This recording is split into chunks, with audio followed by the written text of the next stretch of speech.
So this is the Artec Jet, newly released Artec 3D scanner. And then we're gonna open the box. We have some missed cables. These are for the GoPro.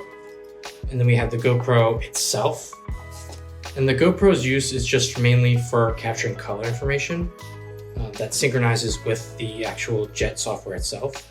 Then we have the battery. The battery clip. So this is a handheld unit, but it could also go in a backpack. So if you wanted to put the battery on your belt, you could wear that and then hold the Jet handheld. And then you have the Jet handle, the USB cord, the battery adapter, and some MISC adapters, like if you're traveling overseas with this unit. And then this is the Jet itself. And then how it works is, if you're doing handheld mode, you just simply slide it on there, and now you're ready to go.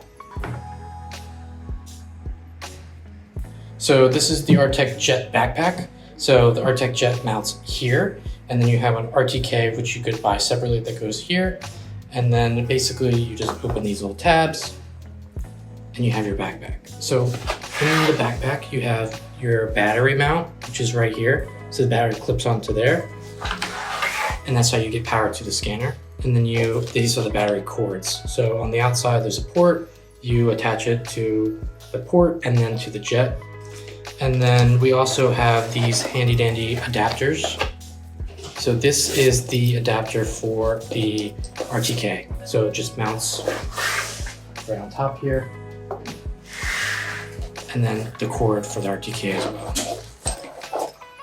Just gonna close this.